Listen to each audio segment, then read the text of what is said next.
Welcome to Wealth Wisdom. If you have ambitions to achieve financial success, please leave yes in the comment, and we are here to help you obtain insight and build wealth. The book we are going to share today is Real Life Money by Claire Seal. If you're struggling with your finances, it may be because the circumstances are outside of your control. Are you one of those people who can't bear to check their bank balance at an ATM? Do you push warning letters from the bank under a pile of magazines, far out of sight? You're not alone. If your finances are a mess, take a breath. While it's important to take ownership of your situation and take steps to get back on track, not all of it is your fault. When it comes to money, one thing that puts many people at a disadvantage is a lack of financial knowledge. The key message here is, if you're struggling with your finances, it may be because the circumstances are outside of your control. Consider the state of financial education. In UK schools, there is none, not a single class on the subject.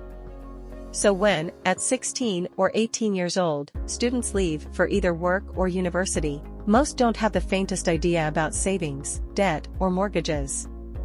In the case of the author, the only time she recalls talking about money at school was when an eccentric teacher boasted about successfully manipulating a store credit scheme. Other than that, nothing. Instead, financial education is a job that's often left to parents. And that can be a lottery. Lots of people aren't born to parents who know about money.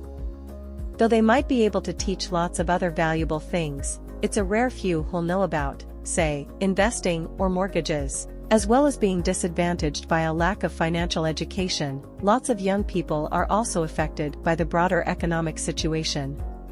Since the 2008 financial crisis, many people have struggled through no fault of their own. In the United Kingdom, things are especially dire.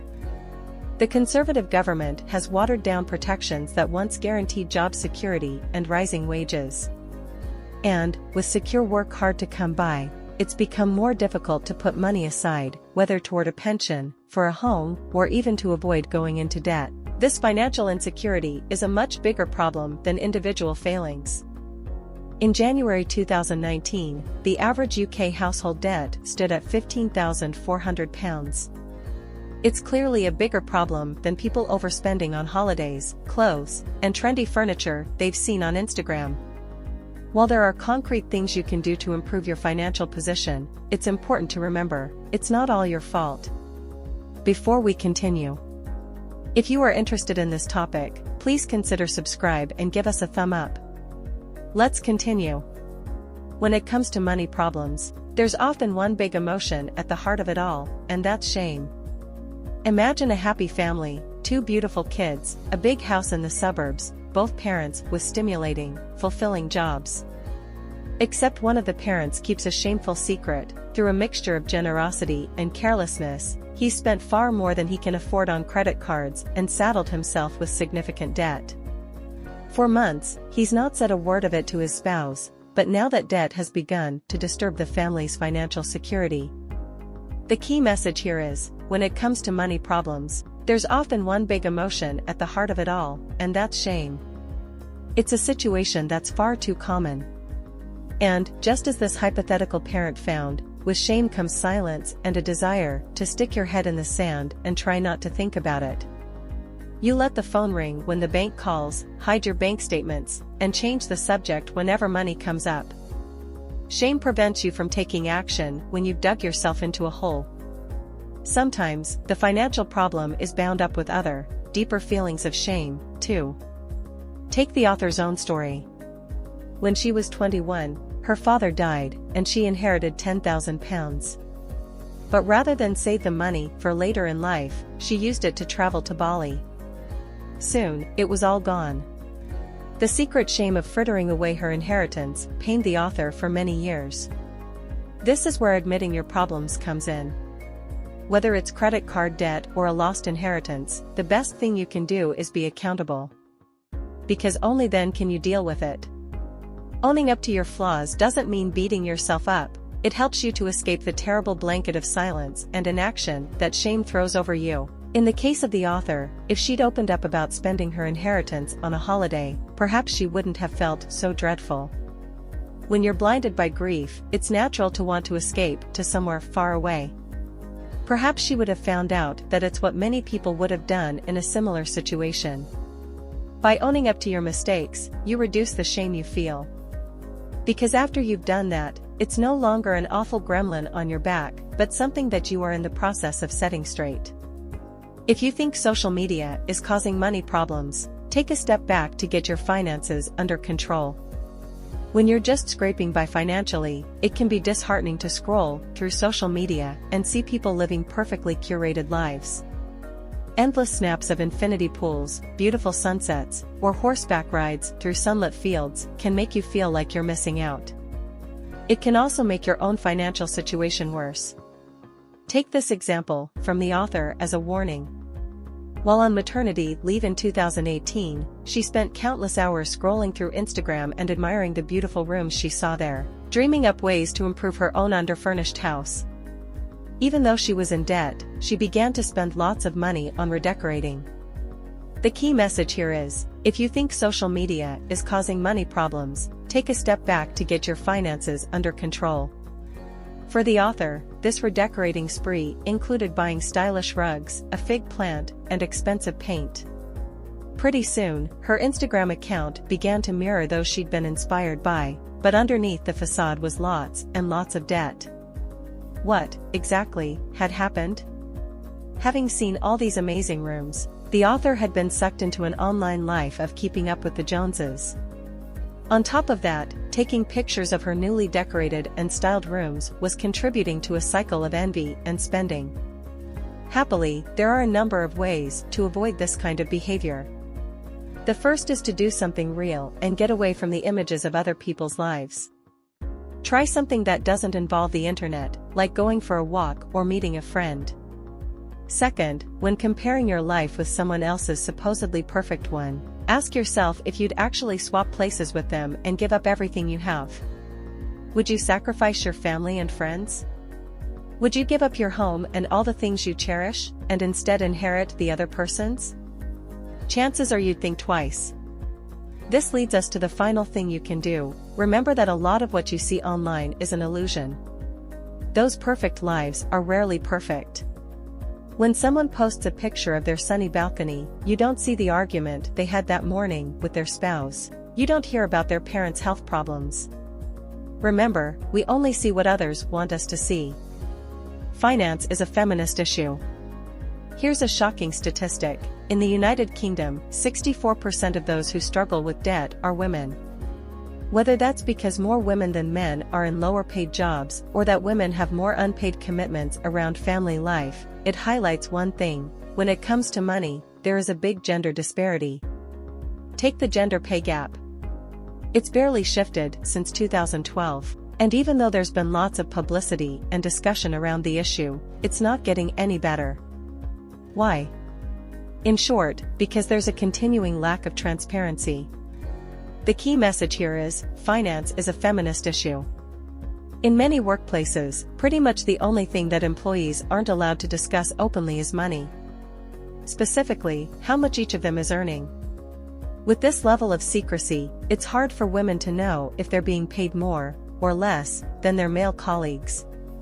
There are other forms of gender discrimination around finances, too. In the United Kingdom, so-called pink taxes mean women pay more than men for the same products, like razors and deodorants.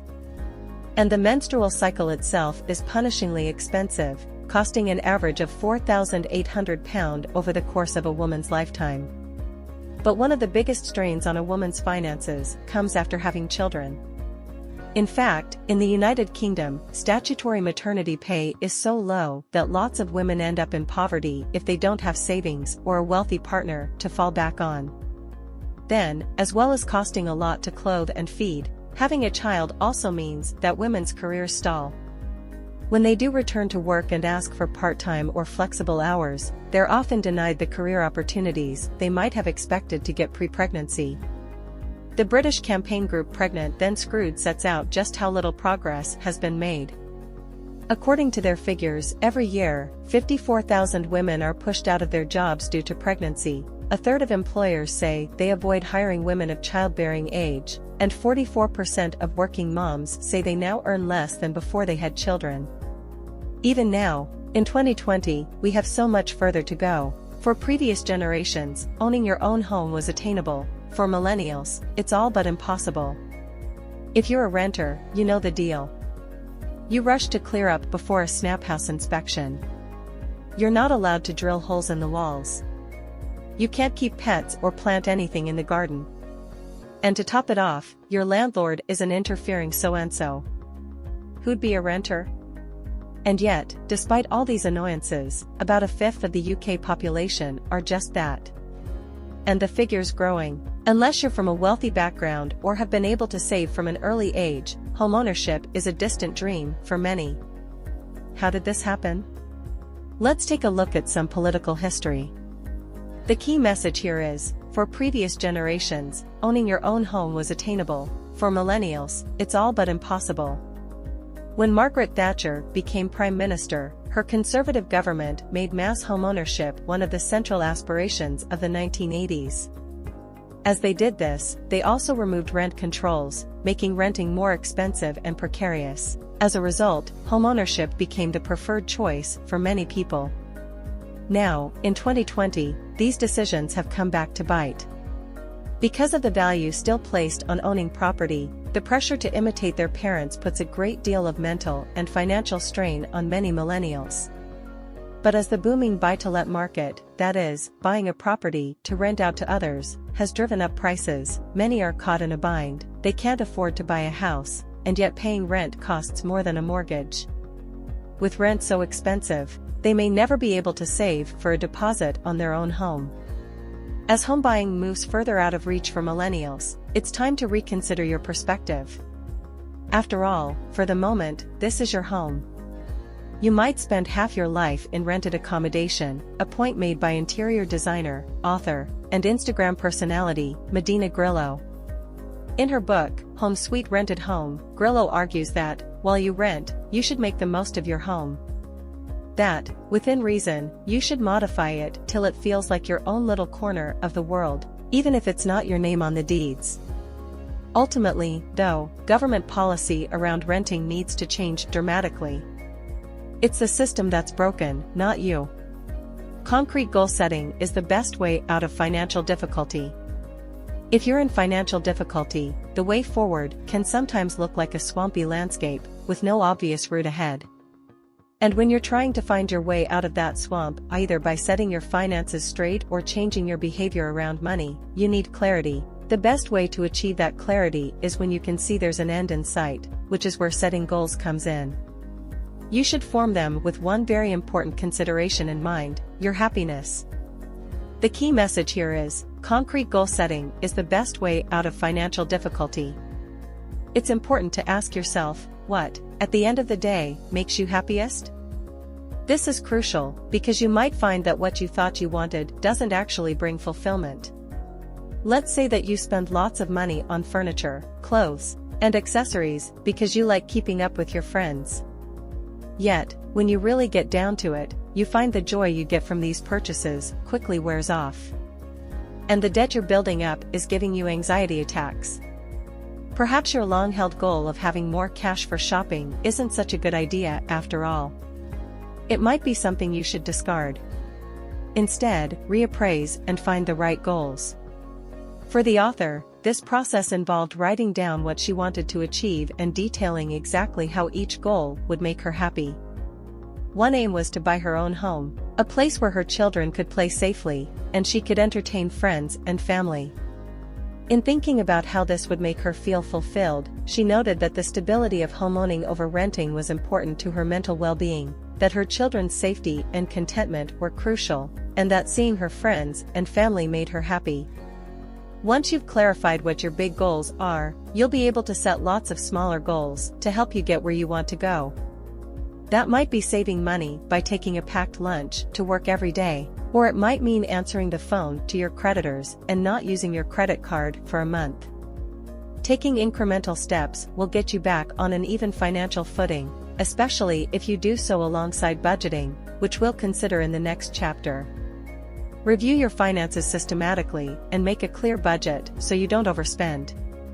As we've just learned, if you want to reach your financial target, whether that's getting out of a mountain of debt or saving up for a house, you need to get clear on what your goals are and take small steps to reach them. Of course, you still need a handle on your finances, so the next thing to do is set a budget. Happily, there are 5 steps that can help you construct your own saving and spending plan to budget successfully. The first involves taking a good look at your spending habits. The key message here is, review your finances systematically and make a clear budget so you don't overspend. Take a look back at your spending over a period of 6 months. You'll probably see some patterns emerging. Perhaps you spend too much on Prosecco from the corner store, or maybe you buy too many lottery tickets. It might make uncomfortable reading, but unless you can spot your patterns, you won't make progress. Second, look at your income and outgoings. Work out how much money you're bringing in on a monthly basis. This is how much you have available at the start of each month. Now consider your fixed outgoings. These are the things you can't do without, like rent, taxes, or childcare costs. If your outgoings exceed your income, then you really do have to rethink some of your fundamental commitments. In step 3, analyze your other regular outgoings. That includes the expenses that aren't vital to your survival but enhance your quality of life. Think Netflix or a magazine subscription. Go through these and cut out the ones you can do without. But if you can afford to keep some extra expenses, don't be too hard on yourself. We all need a little pleasure, even when budgeting. Step 4 asks you to consider your variable expenses. These are things that change each month, like food or fuel for your car. Although they're essentials, you can often shop around for cheaper deals. Finally, step 5 is to look at what you have left. Once you've subtracted your essential living costs and non-negotiable outgoings, you'll have a final sum that you can choose to save, use to pay off debt, or spend on things you love. It might take a little while to work out the right balance, and that's totally fine. Budgeting isn't all bad. There are also upsides to frugal living. Budgeting can be a real slog. It's no fun living on plain noodles, having no heating on cold days, and spending nights in when all your friends are going out. Struggling with financial pressure is hard. But, while this kind of austere life is okay, even needed sometimes, remember that life is short. You can still enjoy yourself while watching what you spend. Being frugal with your cash may even help you appreciate some things you might previously have overlooked. The key message here is, budgeting isn't all bad. There are also upsides to frugal living. First, it's time to flip your perspective so you see that buying new things isn't the only way to happiness. Instead, find pleasure in hunting out used items that have real charm. If you're looking for furniture, thrift stores are treasure troves with all sorts of items, often well-made and full of character. The same goes for clothes. You can fill a wardrobe with stylish retro outfits from the hangers of second-hand shops. Second, experiences are better than possessions. Rather than spending what money you have on material things, why not plan a forest picnic, a day out to a museum, or a morning swim in the sea with a friend? All are much cheaper than a new designer rug or marble kitchen top, and more satisfying, as you'll remember them long after the event. Third, a frugal lifestyle is more eco-friendly. Saving the world is a powerful motivator to cut down on harmful consumerism. What's more, on an individual level, 2 of the most important changes you can make for the planet are limiting air travel and cutting out meat, both of which are, happily, also wallet-friendly. Fourth, don't hide your money problems away. When you're open about your frugal lifestyle, it can influence other people too. Hearing that others aren't spending on expensive lifestyles can be a great relief, and by explaining your situation, you help soften attitudes toward those that also struggle with money. Last, and perhaps most important of all, as you move away from materialism, you'll find that it's still possible to be generous. You can show someone that you care without spending a fortune on gifts. You can give them something much better than hastily chosen bath products or a set of candles, and that's your time and attention. That's the end of today's sharing. If you like our content, please give us a thumb up and share it with your friends. See you next time.